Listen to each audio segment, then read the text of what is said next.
Wait, is Max the time stone? Save myself or help Yeah, Ottoman. he's not Chloe. He's not Chloe. Fuck you. I really, really want to see this guy go crazy. Just like kicks him into the vortex. Oh my god.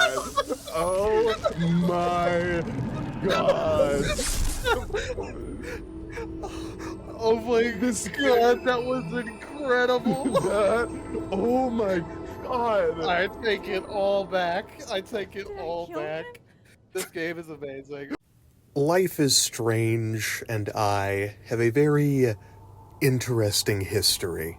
It's funny to think that in some distant alternate universe, this channel actually started out with Life is Strange videos. I've said in the past that I actually like this franchise because I have a lot of nostalgia for it, but looking back on it, the first game wasn't that great. A lot of the writing in it was kind of... Looking sick, Max? A couple tats, some piercings, and we'll make a thrasher out of you yet. Ready for the mosh pit, Shaka Bra. Yeah. It was one of those early choice-based games where your choices kind of don't really matter that much. And when you realize the whole point of the game is kind of invalid from the jump because your choices don't matter, then the rest of it kind of doesn't really work that well. But you have to understand something about me as a critic, and it will probably explain why I like this game. I am a sucker for time travel. Some of my favorite movies include Back to the Future Part 2 and Terminator, and one of my favorite shows growing up was Doctor Who.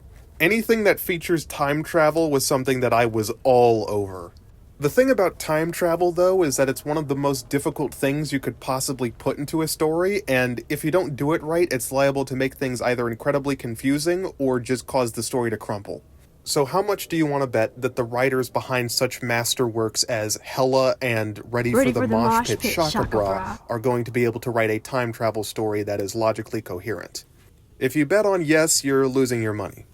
But young me didn't care because it had time travel in it, and time travel is cool. So my interest in this game didn't really fall into the characters or a lot of the story because most of that was either generic, boring, or forgettable. It was the time travel, because boy does this game love its time travel. Also, if it isn't obvious, spoilers for Life is Strange. Probably should have said that earlier, but we're here now. When you really get down to it, Life is Strange is just one extended trolley problem. You have the choice to kill your best friend or an entire town. So the entire game's buildup just leads to a singular binary choice. If you decide to save your best friend, the town gets entirely destroyed and all the things you did in it kind of don't matter because it's been wiped off the map. And if you don't decide to save your best friend, you go back in time, let her die, and all the things you did in that other timeline are essentially erased. This effectively makes any decision that you could have made throughout the story, no matter how minor, kind of entirely pointless. The only thing that really matters is what you feel about Chloe and what you feel about the rest of the town. And boy oh boy does everybody love Chloe, right guys? Let's talk about Chloe for a second. Chloe is the best character in this game.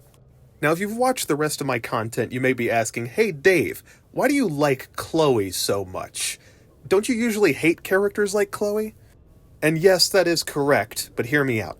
Chloe is the best character in this game because she's the only character in this game. In fact, she makes a better protagonist than Max does, and we'll talk about Max later.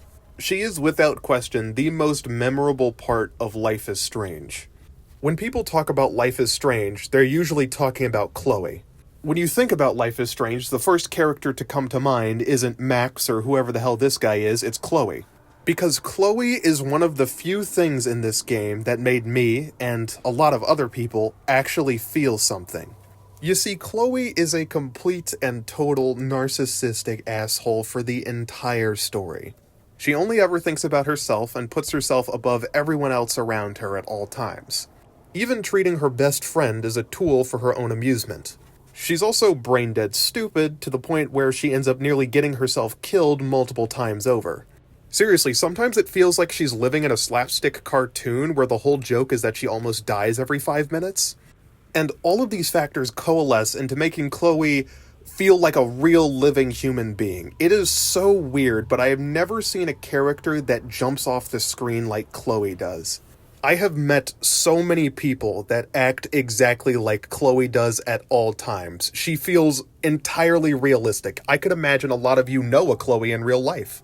She is a colossal pile of flaws that coalesce like a natural disaster that spill across this entire story. Almost everything interesting that happens in this boring-ass world happens because of Chloe. Most of the memorable moments from the game are things Chloe does or things that happen to Chloe. And Max's entire personality only seems to exist when Chloe is within talking distance. Chloe is, without question, the most intriguing part of this game, to the point where, if you were to remove Chloe from the game, it would be really boring.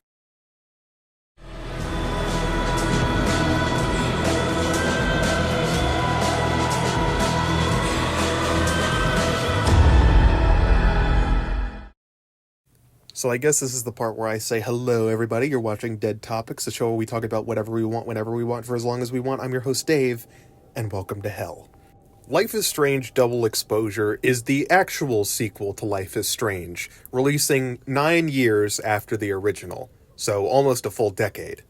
In that time, there were several attempts at another Life is Strange game, including Life is Strange 2, Life is Strange Before the Storm, and Life is Strange True Colors. Only one of these games featured characters from the original, with the rest doing away with the original cast and replacing them with brand new characters with brand new problems. In fact, it seemed like they had no interest in revisiting Max Caulfield at all, until now. So the question becomes, why the sudden change? Why switch up the cast, make new characters, and try to focus on something completely different, only then to revert back to Max Caulfield again? And I have a sneaking suspicion that I know the answer to that question. It's not for some artistic purpose or because they have something they really need to say about Max Caulfield to continue her story. It's probably because of money. Everything about Life is Strange Double Exposure screams that the studio behind it is hemorrhaging money and needs it bad. You see, Life is Strange is kind of their one big hit, and every time they release one, they tend to make money from it. But the problem is, it's not just enough to be financially successful. You have to keep being financially successful, and more financially successful than you were the last time. And that kind of growth just isn't really sustainable without using some, let's say, unsavory tactics. Like, for instance, laying off 20% of your staff. Now, normally I would say this is just the result of classic corporate greed, but this reeks more of desperation. These guys need money, and they need money bad. Their Steam page kind of feels like somebody e-begging, like just getting on their hands and knees going, please, please pay us.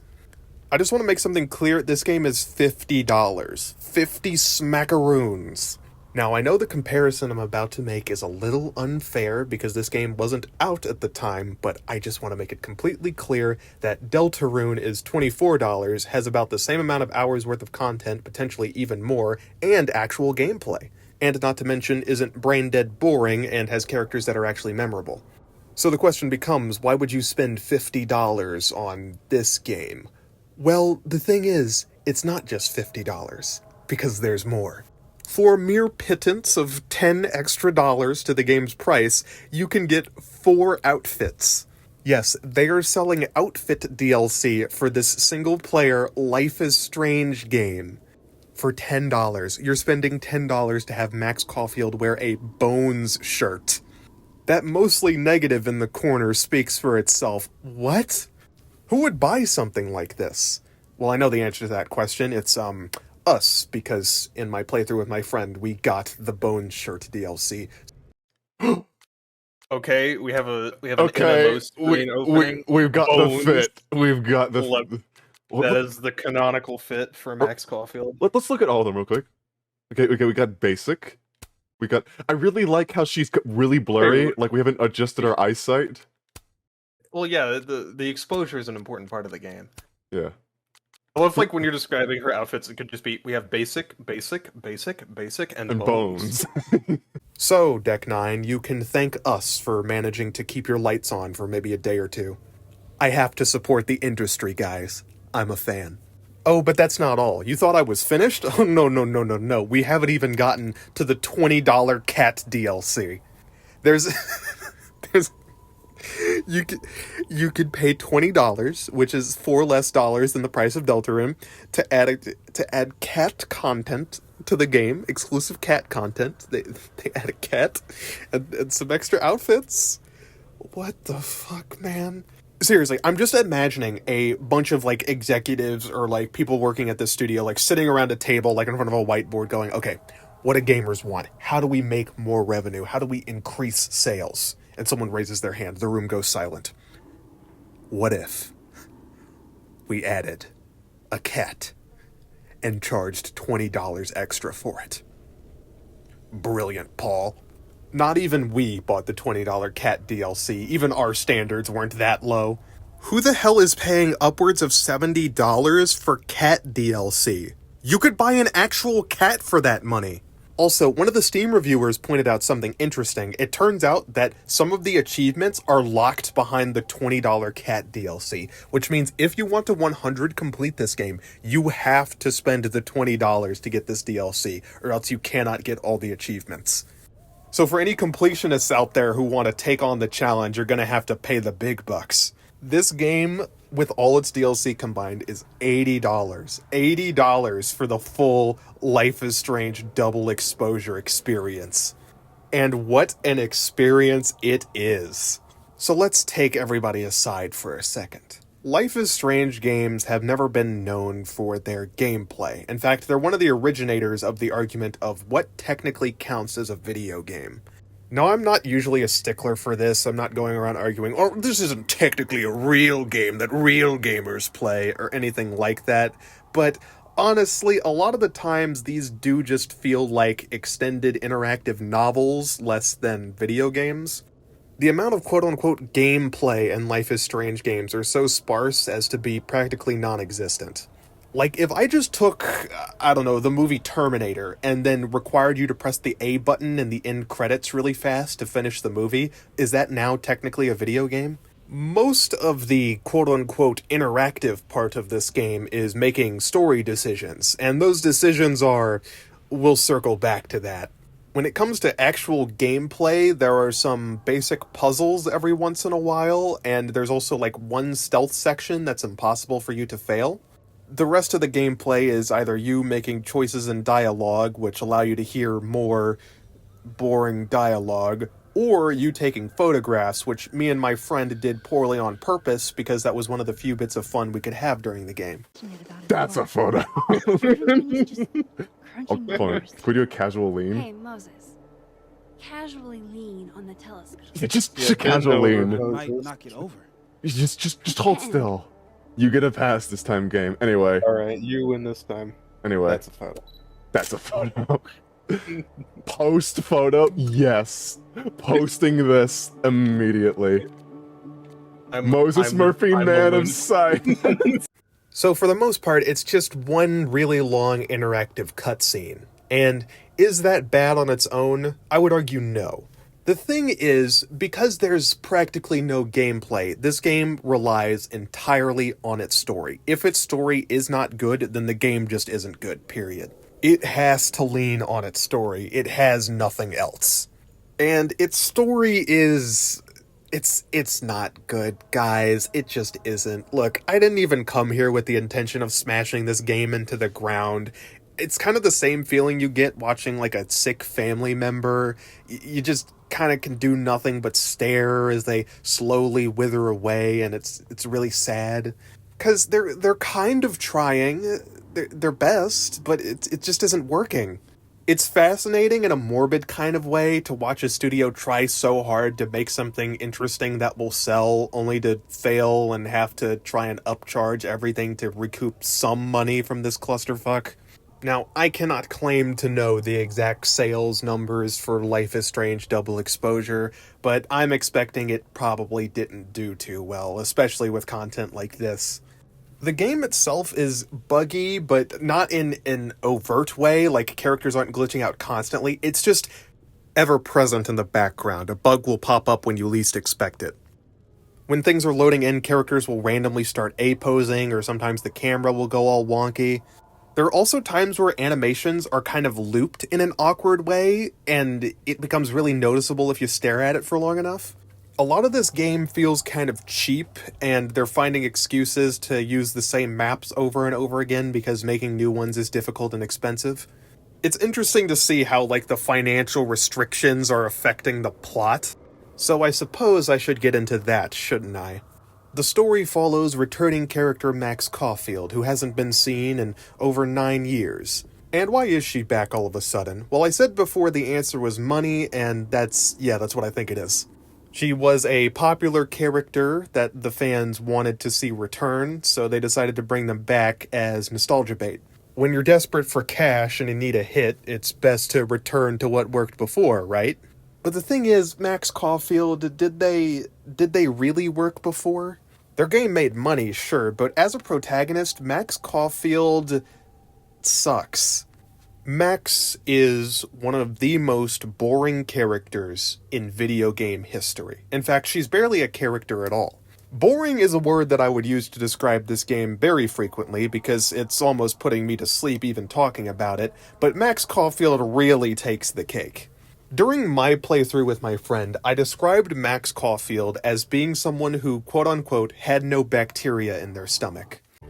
Also, I get it if she's, like, emotionally stunted or whatever, but again, her friend just got shot, and she's, like, completely just out of it. There's I'm nothing. not sure if I would describe her as stunted, more like... Sterile. everything about Sterile. Sterile. Yeah, there's no bacteria in her stomach. There's no organs. No There's bacteria. nothing. That is a great way. There's no bacteria in Max Caulfield. Max is completely sterile as a human being. I can never predict what she's going to do or what she's going to feel because she doesn't really have any consistent pattern of behavior. She's a blank slate, a blank canvas who flip-flops on whatever they are at a moment's notice for whatever the story needs. There is not really a Max Caulfield. There's an idea of Max Caulfield, a conception of Max Caulfield, but there's nothing really there. Her personality is so boring and non-existent that me and my friend were pretending she was a secret serial killer the entire game because that was more engaging than whatever the hell was happening here. Oh, we gotta Okay, Max. All right, let's get a deep delve into your sadistic mind. That's like that is like a servo skull from 40K. Why is she tying pictures of tying up people? Okay. I guess some people are into that. I don't know. Yeah, she is a lunatic. Her personality boils down to liking breaking and entering and photographs, and that's about it. In fact, when the game first started, I was really confused as to whether or not Max was working at this college or was attending this college, because she and everyone else around her acts like teenagers. But she's actually a teacher now, and in case you're wondering, no, we never see her teach any classes. Also, I would like to point out they had room for something interesting here, since she was abused by one of her teachers in the past, so her becoming a teacher could have been an interesting part of the story, but we never see her doing anything with her students. Because that would require us mapping out a classroom for her and like maybe animating some more models, and we really don't have the money for that. Everything about Max is so utterly boring that it just kind of drains your energy the more you listen to her talk. Now, I don't mean to take shots at the voice actor, at least she bothered to reprise her role again, but Max's voice is just draining in the worst possible way. Oh my god, Yasmin! Everything is gonna be okay, don't worry. You do have a place here. People need you. I need you, Safi. Safi, stop it! There is absolutely no energy behind this performance. She can barely emote. Safi, no, you're shooting people, don't do it, no. It's basically that for the whole game, and the animated performance for Max does not help much at all either. There's a point where her best friend is shot in front of her for the second time, and she doesn't even cry or, like, scream. She's just kind of sitting there, like, like, barely emoting. Now, the clues in the environment and the subtle details try to communicate that Max has an actual personality. We'll see bundled up tissues in her room after her friend dies, even though we don't actually see her crying in her house or using them. She has a bunch of artwork which seems to be made by an actual human being with a soul, but unfortunately Max Caulfield is not that human being. She's like a body snatcher trying to pretend she is actually a person. Are we sure she's not secretly a Skrull?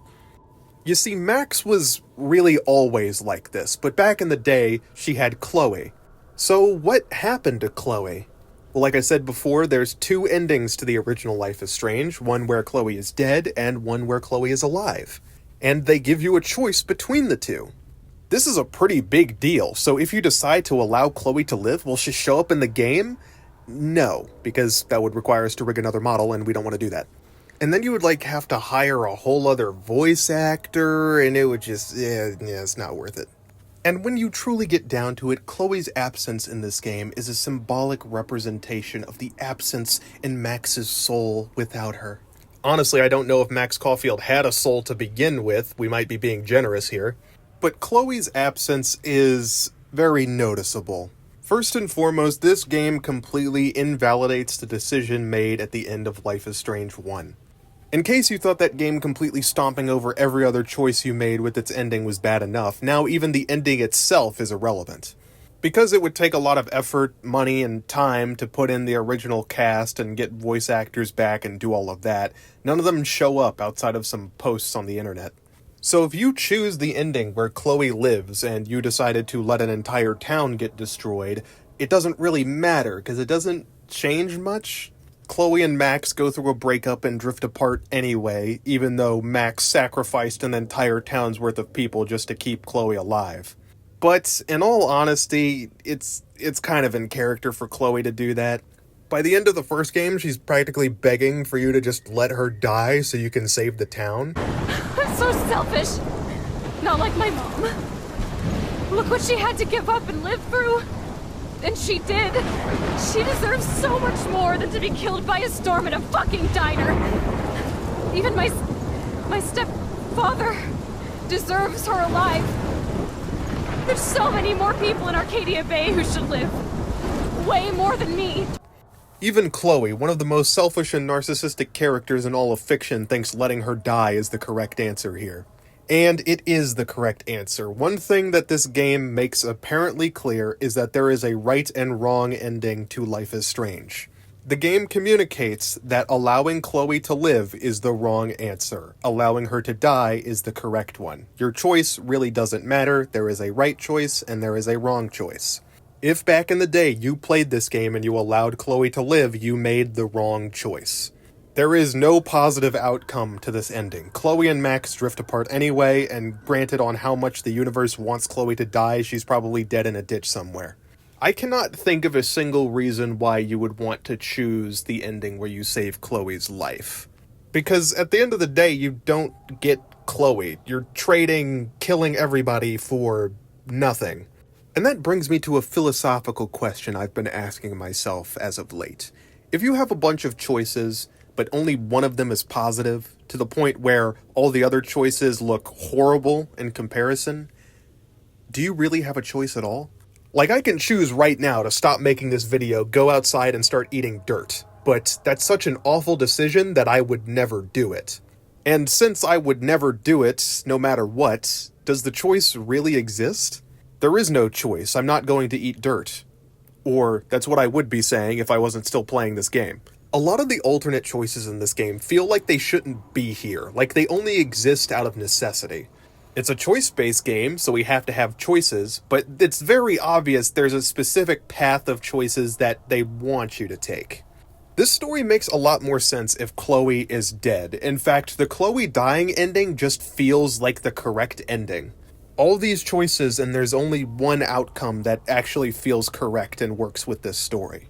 Everything has to be set up in a way that no matter what you choose, things always essentially end the same way, because if we had to make a bunch of new maps or characters or whatnot, that would cost money, and we can't have that. So no matter what you do, no matter what you choose, Chloe isn't here, and it didn't matter. So just kill her in the first game, it's the right thing to do. So now that Chloe is dead and buried, Max needs a replacement, and our replacement Chloe for this game is Safi. Safi is a psychopath. Unfortunately, she's not as interesting as Chloe, and her crazy, insane antics don't happen until much later in the story. I guess Max just has a thing for insane women who are 2 seconds away from committing murder. She has a type. If I didn't know better, I would mistake that for some kind of character trait or something. Safi and Max have been best buddies for a while now, it seems, and they're breaking and entering together, taking photographs of abandoned bowling alleys and genuinely having a good time. That is, until one fateful night where Safi is shot. She's on a park bench and gets the Batman Arkham treatment. So Safi's all alone, been shot to death in the chest, and there's no gun to be seen. Keep that in mind, because it's going to get very weird later. Racked with grief, Max Caulfield wants to find out who killed Safi. How did this happen? And in this moment of extreme peril, she gains a new superpower, the ability to hop between alternate timelines, one where Safi is dead and one where Safi is alive. So she now uses her reality-bending powers to hop between these two universes to solve the mystery of who truly killed Safi. This is the plot for the first half of the game, and let me tell you, it is a doozy. So first of all, we're retreading the same territory. One of Max's friends is dead, and she has to find out why this keeps happening, with supernatural powers thrown into the mix. I'll talk about Max's powers soon, because those are equally as confusing as everything else going on here. But just the basic story itself is already hard enough for you to wrap your head around if you aren't paying very close attention, and I'm convinced some of it doesn't make any sense at all. So a lot of this game is a slow burn mystery with you uncovering the pieces and trying to figure out what happened to Safi, and that's not bad on its own. There's plenty of slow burn mysteries that can remain interesting, but Life is Strange Double Exposure is a special kind of boring. Now, I'm not expecting Max Caulfield to break out into Dragon Ball Z fights every 5 seconds to keep the story interesting, but good God, a lot of this game is just meandering around, looking at stuff and doing nothing, to the point where it gets really boring. It's hard to pay attention to a lot of details in the plot, because it gets so boring that your brain wants to shut off. I find myself having to rewatch our footage multiple times over just to laser in on what the hell is even going on in the moment. This game is like cognitive poison. Trying to retain information after a Life is Strange double exposure session is practically impossible. Max Caulfield being the most boring protagonist on planet Earth does not help at all in this regard either. This is the second time she's been gifted with divine power, only to do absolutely nothing with it. And I know the game makes a point of this later, and we'll talk about that, but good God, Max Caulfield is so uninteresting. She has the ability to hop between timelines and view other timelines simultaneously. Not only that, she can take objects from one timeline and bring them over to another timeline, so she can practically duplicate almost anything she wants. The most interesting point of conversation that me and my friend had while playing this game is the intricacies of how Max's powers work, because we don't really get it. First and foremost, there is at least one occasion, maybe more, where one timeline Max will do something while also not being there until she swaps over. So for instance, a version of her will take a picture of something, and when she hops over to another timeline, she can see that picture. But that means that there is an alternate version of Max Caulfield that must be doing things. That's my handwriting. Wait, am I the mystery photographer? Okay, so in this timeline, the snowball competition still happened because someone didn't die, and Max was there and took a photo of it. So there is an alternate Max in this universe. So does that mean every time she hops, the other Max disappears, or is the other Max still here and just not at school for no reason? I guess that's a plot point. Like, I guess that's something that's too obvious that I refuse to believe that's an oversight of something. That has to be a plot point. Other Max, universe living Max, has got to be just gone. I refuse to believe that she is not here right now, and like in her house moping. She's got to be gone. But it's like, in that case, then how does it work? Did they switch places? Yeah. Is there? My other theory was that they're two Maxes and they both just happen to simultaneously use their powers at the same time every time they do it. So while Max is in the living world, another Max is in the dead world. So from everybody else's perspective, Max doesn't disappear because she's still just there. But that would also mean that there's a second Max in play doing stuff in the other universe, which would be like really problematic, wouldn't it? It could also be the case that, like, when Max got her powers, universe living and universe dead Max merged into, like, one being. No, but that would be impossible because the snowball competition was after. You're right, you're right. So that raises the question of what happened to Max Caulfield in the timeline where Safi is still alive. Did Max Caulfield from the timeline where Safi's dead overtake her body, or is she actually just still running around while we're not there? At first, I thought this was intentional. I thought they were setting up the fact that there was an alternate version of Max still running around doing stuff. In fact, my theory was seemingly confirmed near the ending of one of the chapters. As far as I can tell, we never get an answer to this question of what happened to the alternate timeline version of Max. At first, I thought the game was doing something interesting with its power set, but anytime this game does something interesting, it's usually on accident. Max's ability to hop across dimensions is basically a gimmick. Her use of the power usually boils down to listening to people talk while she's in one dimension, taking objects from one dimension to another, or just kind of hopping between the two. Most of it is incredibly basic, and you can only dimension hop when you're in front of the special focus points that the game allows you to use. And from a mechanical perspective, it's basically just they have two copies of the same map with some things in different locations, which isn't really that complex and also is kind of boring. So Max is not only a time traveler, but also a multiversal traveler and is still equally as boring as she's always been. Speaking of her time travel powers, she still has them. She just hasn't been using them since Chloe, because you would think she learned some kind of lesson from her experience back in Arcadia Bay, but apparently not. So we're retreading the same ground we've already been through before, using our supernatural powers to try and stop our friend from dying, even though we know now that's not going to work and it's just going to spawn a massive storm that'll kill everyone. But that won't stop Max Caulfield from being an idiot. I don't think anything can. She begins her investigation into Safi and her past and has a talk with her mother, Yasmin. She's the president of the university that Max is in, and is also quite suspicious. Okay, so there's a particular scene that I want to rant about, because it made me double take the first time I saw it. So the police's main theory, and the one that Yasmin seems to be leaning towards the start of the game, and the one that Max can even have the choice to agree with, is that Safi self-deleted. In Minecraft YouTube. This makes no fucking sense. What? Okay, say whatever you want about the police. Maybe you think they're incompetent or corrupt or blah blah blah blah blah, whatever. But are the police in this game that stupid? That was the Lakeport police chief. Overconfident and underqualified. Sounds like the cops aren't being very helpful. Can't say I'm surprised. Because there's a detective in this game that's actually really good at his job and figures a ton of stuff out really quickly. If even one other person on the police force is as talented as this guy is, then there's absolutely no way that they think Safi committed self-craft. Think about this for a second. So Safi is found dead with a gunshot wound, and there are also multiple witnesses that can attest to hearing a gunshot go off before they went up there. There was no gun in the environment that has ever been found or is reported. She was shot in the chest from the looks of things, and she was sitting down on a park bench. So let me get this straight. The detectives, the brilliant minds at the whatever PD, are thinking that, and bear with me here, they're thinking that Safi shot herself with a gun, and the gun grew fairy wings and flew away. And Yasmin thinks this theory is plausible, and Max Caulfield can also think this theory is plausible. What?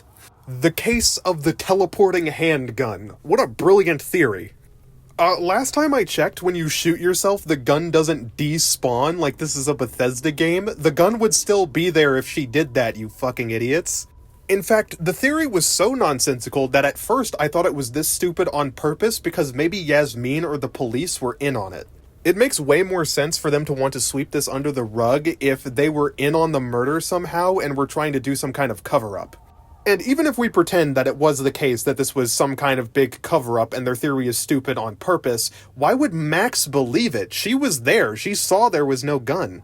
And I get that this was a traumatic event, but let's be honest, Max Caulfield wasn't really displaying the most traumatic behavior during that time. That was her reaction. Oh my god, Max. She's not a human. She's an alien. That's why she has powers. Okay.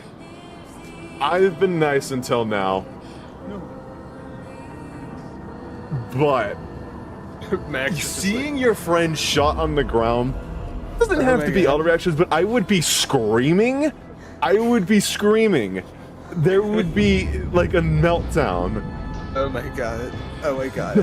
Safi's This is so not Bones. Kevin, your dog just died. I highly doubt Max Caulfield, who has solved a murder before and was quick-witted enough to escape from being kidnapped using her powers, wouldn't take in the detail that there was absolutely no weapon there and no way Safi could have done that. The fact that Safi's self-deletion is being promoted as some kind of plausible theory at all just threw me for a loop and had me thinking way too hard about it. Because I didn't want to believe that the writers made these characters that stupid. Also, she was shot in the chest. Why the hell would she shoot herself in the titty instead of the head if she wanted to do that? It doesn't make any sense. Caused quite a bit of contortion. Regardless of that stupidity, Max begins investigating the various parties involved in this college to try and find out who the true killer is. Some of these colorful characters include Moses, who is...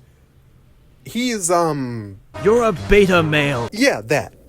In his infinite wisdom, he decided to swipe the camera from the crime scene and go hide it somewhere. Which is dumb, but hey, at least the game recognizes it's dumb. I wish I had more to say about him, but I don't, so let's move on. Next up is Amanda, a character this game desperately wants you to be in a relationship with. No, seriously, they push this relationship so hard, I'm surprised they even give us a choice not to go along with it. When we originally played this game, me and my friend tried our hardest to not romance anybody to leave Max single at the end of all this. Because nobody can replace Chloe. But even if you decide not to romance her and keep everything as just you two being friends, the game still treats it like you're dating. In fact, you are forced to go on a date with her. No matter what you choose, you have to go on this date. All that changes is Max says it's a friend thing, even though the exact same events happen.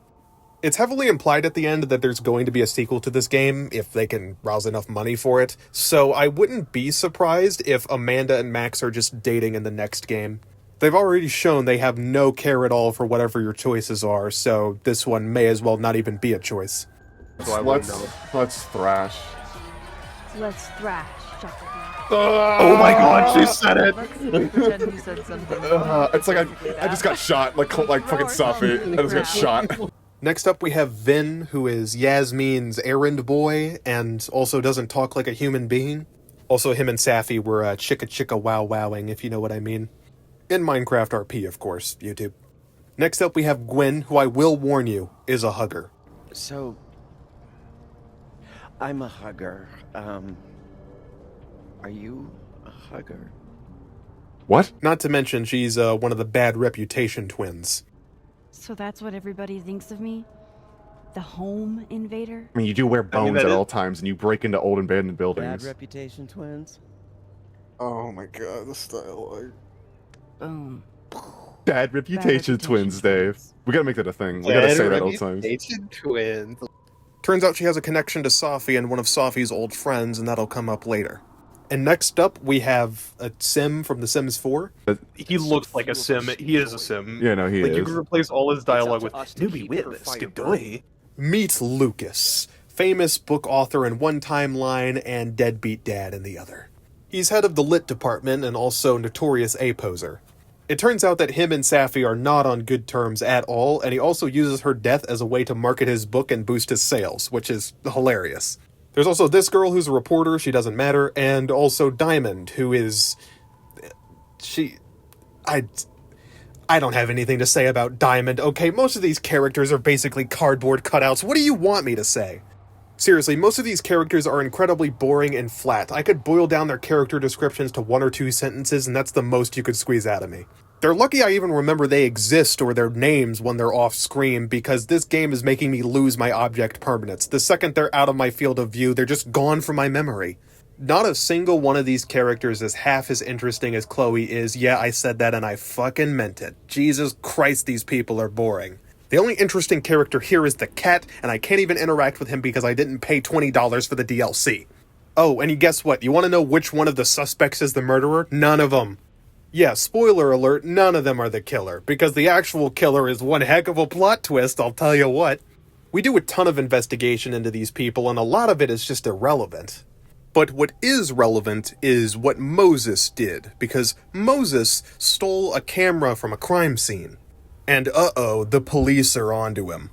You see, the cops find Moses suspicious because he's black and want to search him. You were saying earlier that you don't think they were going to do something racist in this game, but this is making me think otherwise. This means Max has to find a way to sneak the camera out before the police can find it. But obviously she can't just ask Moses where he hid it because he's being interrogated right now, so she hops into an alternate reality to speak to an alternate version of Moses. Thus begins an incredibly convoluted series of events that was so strange that it kind of took me out of the game for a moment. So Moses hid it in a vent, but in order to find the vent, you have to turn on the constellation viewer and match the stars to point to where the vent is. So let me get this straight. Moses stole evidence from a crime scene, and in the span of like a day, he decided to set up a convoluted puzzle to point out where it is in case, I guess, he forgot? Why would he do that? Look, I get this is a video game and you find any excuse you can to put puzzles in, but they're not even trying here? Life is Strange games, despite having supernatural elements, were always kind of grounded in reality. That's what made them stand out. All the characters had realistic problems and supposedly realistic reactions to supernatural events. And let's be honest, if you're playing a Life is Strange game, are you doing it for the star puzzles? No, if you're here for the story and characters, so why even include this section at all? If it's just going to be a half-assed excuse to shove in a weird puzzle, you might as well cut it, because it does nothing to the story but make it seem weird. Max manages to find the camera, however, the police officer gets into the room. So then we enter into a stealth section, and if you get caught, Max just instantly rewinds time, because she can still do that. So you just can't fail. No matter what you do, you can't fail. He'll never find you. And if you sneak around well enough, eventually Max is forced into revealing her powers, causing the police officer to go, "What the fuck?"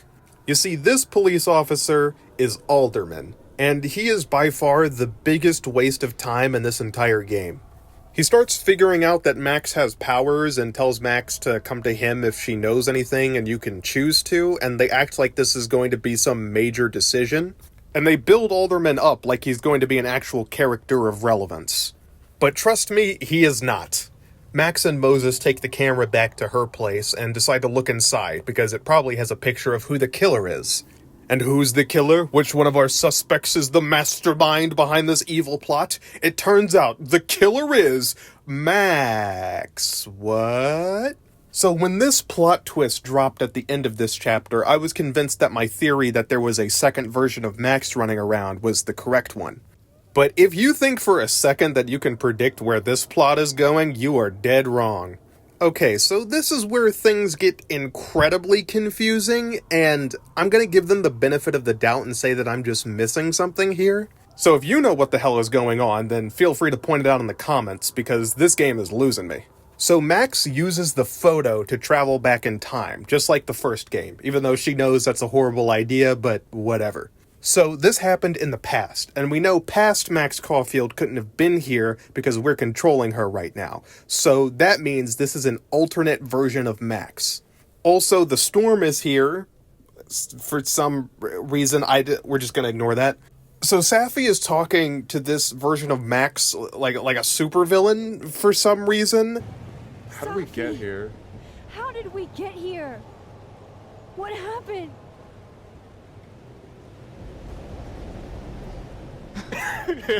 What is that look? Hell, what is this look? Why is everyone acting like a supervillain? So this is like Lex Luthor looking at Superman. So we finally come to this moment. Yes, you think that bullet full of kryptonite will stop me, Superman? You're the Kryptonian, you stupid idiot. And she wants Max to shoot her, and also mentions Maya, someone Max doesn't know at this point. So clearly, whatever this alternate version of Max is, was having a discussion with Safi, and knows about things that happen later on in the story. So is this another Max from the future, or a Max from a different timeline? What the hell is happening here? So, are we supposed to believe an alternate version of Max popped out of nowhere with a gun and talked to Safi, and then Safi was like, well, shoot me, Max, and then Max shoots her and then disappears? Is that what happened up there? What the fuck? Also, what happened to this alternate version of Max? Where did they go? We know it can't have been our Max, because our Max is currently not in this area right now, so what the fuck? I'm having an aneurysm just trying to figure out what the hell is even going on here. Well, Max gets shot forward back to the present moment before she can get any useful information, and can't do it again because nosebleed or something. Max rings up Moses and tells him that she can explain everything, he just has to come to the place where Safi died. So Moses, after seeing a photograph which essentially proves that Max Caulfield shot his best friend, decides to go to the place where his best friend died, secluded, with Max Caulfield. You're really lacking those survival instincts, Moses, but you do you.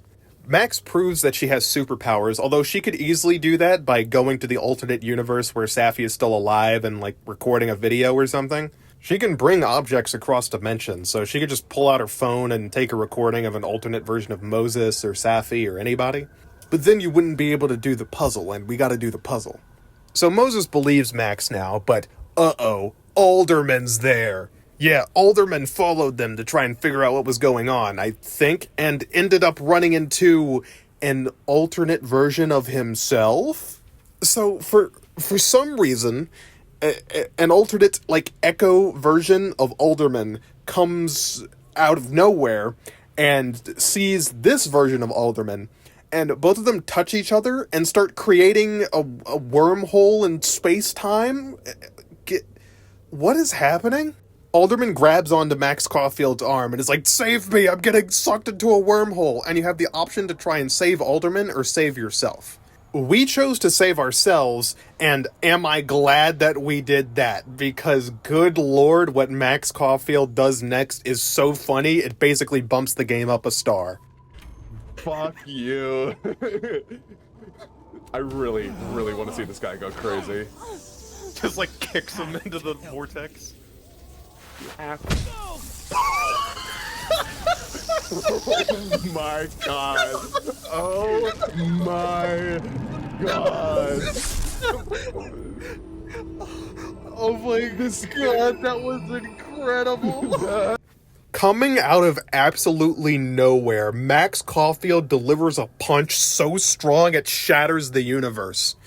I thought she was just gonna yank her arm away, or maybe Moses would separate the two, but no, she goes in for the TKO. And this isn't just a half-ass weak punch like you would expect Max Caulfield to deliver. No, she goes all out, and they frame this like an action movie. They show the wind-up, there's a juicy impact on the connection, and then Alderman gets sucked out of space and time and deleted from existence. Max Caulfield wasn't lying when she said she was ready for the mosh pit, Shaka Bra, because Shaka broke his fucking jaw. All she had to do was pull her arm away, but instead she defaulted to going for the haymaker from hell. If Max Caulfield ever gets put into a fighting game, this has to be her ultimate. Just her connecting this blow to someone's face and them getting sucked out of reality. Oh, and by the way, Alderman is dead. She just murders him here. But can you actually save Alderman, and does it affect the story? No. If you choose to try and save Alderman, Max just fails. So since Alderman is going to die anyway, just always choose not to save him if you're playing this game. It's the way funnier option. But yeah, Alderman just dies no matter what you do, and his entire character is kind of completely pointless. Why did we waste our time on that? All that setup for nothing. 9 years later, and our choices still don't matter. So Moses sees Max just brutally murder another person and goes, yeah, okay, whatever, and they kind of move on. They don't talk about it anymore. It's just Alderman's just dead. Okay. I guess nobody looks into him going missing and the police don't even notice. So Max now focuses her investigation into Safi's past, just trying to figure out why the hell she would do anything like this. But her investigation is interrupted when somebody breaks into her house. So she goes to investigate further, and it turns out it's actually another Max Caulfield? So at this point, I thought my theory was 100% confirmed. There she is. There's the alternate version of Max Caulfield from another timeline or something. She once again starts talking like a supervillain, and when she runs away, it's like the most pathetic run in human history. Okay, you just freeze, okay? I don't know what the fuck is happening, but until I do, you're staying put. Right where you are. Am I? Gun. Yeah, that really doesn't work for me. That doesn't work for me, Max. You see, now I'm Chloe.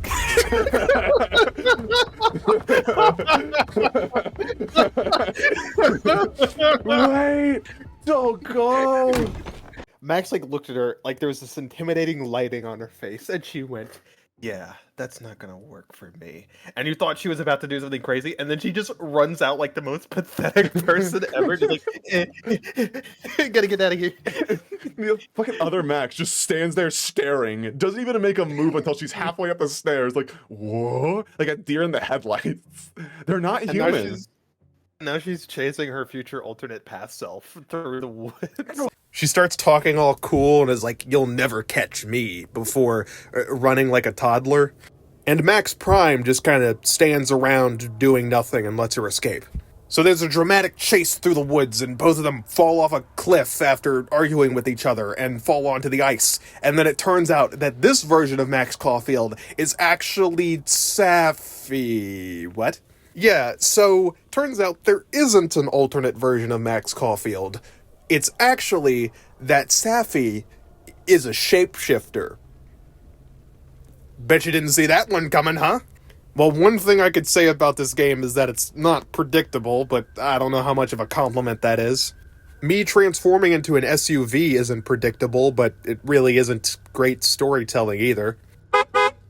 So Safi and Max sit down and start passing a bottle cap between each other to allow each other to talk, and they just kind of rattle on about their powers for like 20 minutes.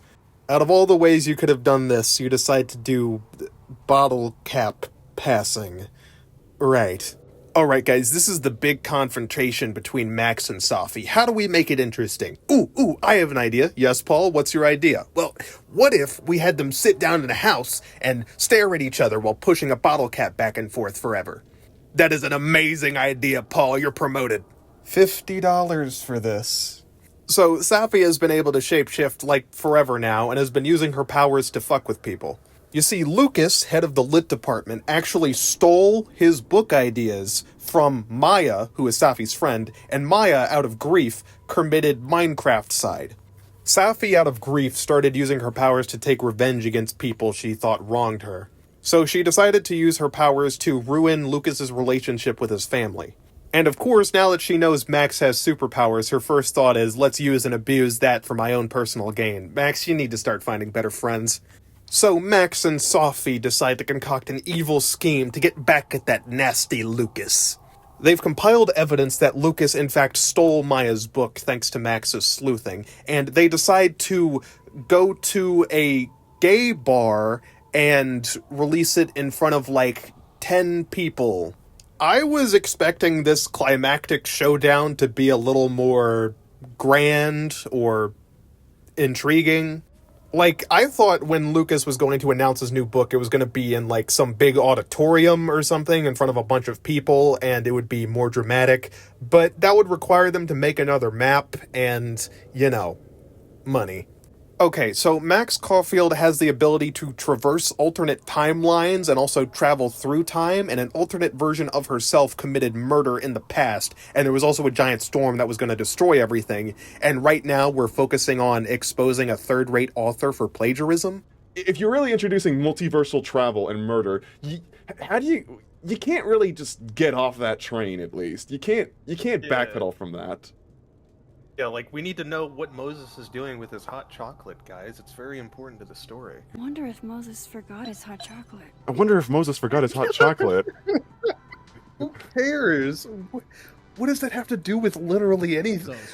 The stakes are kind of wonky, don't you think? Like in the last game, we were trying to solve the disappearance of a woman who got murdered by a teacher, and this time the big bad guy is a plagiarist. Do we really need superpowers for this problem? I feel like H-Bomber Guy could do this. And why the hell are we even releasing this information in the middle of a bar with like a handful of people? That's not going to ruin his career. This is one of the few instances where a Twitter drama would be more effective than their actual real-life plan. I swear to God there was an episode of South Park that made fun of this. It needs to be seen by everybody, Kyle. If it needs to be seen by everybody, then why don't you put it out on the internet for free? Well? What was the question again? If you really think every kid in America should see your anti-bullying movie, then why don't you put it on the internet for free? Get out of here, Kyle. I'm trying to go to the bathroom. But, plot twist, it turns out that Lucas actually brought a gun onto a college campus, which is... Safi takes it, and then, after having a big blow-up argument with Lucas, finds out that Yasmin was actually behind it the whole time.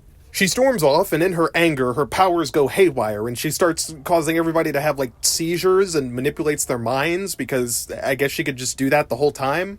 I'm done questioning the powers in this game, I give up. The Death Storm, realizing that Max Caulfield hasn't learned shit from their last encounter and it needs to lay down the law, comes back and starts assailing the college campus. So they jump into the storm and start going through a bunch of different buildings, which is a convenient excuse for them to reuse the same maps over again. I will give them credit though, they made one new room for this section. A whole room. So don't say they never gave you nothing. So now we're at the section that every single psychological horror game does, where we start going through hallucinations and everything symbolic. But unlike some other games that do that kind of thing well, this is Life is Strange double exposure, so it does it as cheaply and as boringly as possible. But there is one bit of symbolism that actually threw me for a loop. They decide to depict Jefferson as a bowling alley mascot. Yes, the serial killer who kidnaps and drugs children is now being depicted as Chester the bowling ball molester. Brilliant. When I saw this, I just straight up bursted out laughing, because it's so stupid. I'm losing it, Harry. I'm actually losing it with What this. is this fucking game what doing? What am I looking at? Can you screenshot that, please? Oh, don't worry, Dave. It's all on fucking video. Don't you worry. Say that to me? Did they honestly look at this and expect anybody to take it seriously? Like, this bowling alley mascot, that's your icon for this person who kidnapped women, drugged them, and forced them to take pictures before murdering them? Game, if you're gonna try and depict serious topics like this, at least do it in a way that isn't so utterly laughable that it ruins the tone. Like, this video is comedic and I've been doing the in Minecraft joke, but for some reason it feels like this has more tact than whatever the hell they were trying to do here on purpose. Max and Safi manage to escape the storm, and Yasmin is left shot in the shoulder. Safi has gone full supervillain mode and is now drunk with power. And she offers Max a chance to be by her side whenever she decides to take over the world or whatever it is she's planning. And this is where you get your grand final decision. You can either choose to side with Safi and join the League of Supervillains, or you can choose to not side with Safi and not do that. And guess what? Neither of those options really change the ending. You get the exact same ending no matter what you do. It's a binary choice, just like the last game, but you don't even get the two different endings. They didn't even have enough money for that. I didn't think they would find a way to somehow do it worse than the last game, but they managed it. Either way, Safi dips and Max reveals her powers to the rest of the college group, Daredevil Born Again style.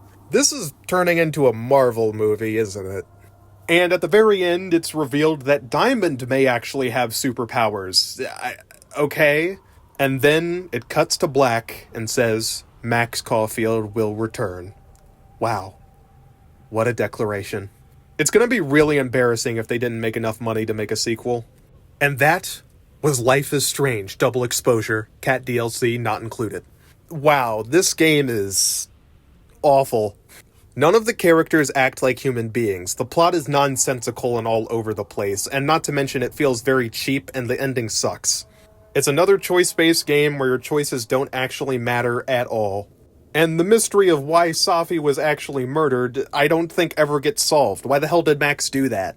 I still have no fucking clue what was going on with that. Feel free to enlighten me, but I am lost. Why was there an alternate Max Caulfield there, and why did she shoot Safi? I don't get it. And it can't have happened at the end of the game because the photo was taken in the past and Safi was shot in the past, so it had to have happened before that. I know the storm was there, but there's no way this was the ending to the game. It would have to be, like, near the start. And even if we accept that this was the ending of the game in some, like, alternate future instead of the past, who actually shot Safi then? I don't think there is an answer. I don't think there's any answers here. Just questions. Lots of questions. Well, maybe I don't have any answers for you, but what I do have for you is a great deal. Sign up for my Patreon. Here are my Patreon supporters. They're amazing. You should really check it out. You get access to early videos and, you know, all that good stuff. I really don't have much else to say about this game, so this has been Dave, and remember... Oh my god. Oh my god. Oh my god, that was incredible. Oh my god. I take it all back. I take it all back. This game is amazing.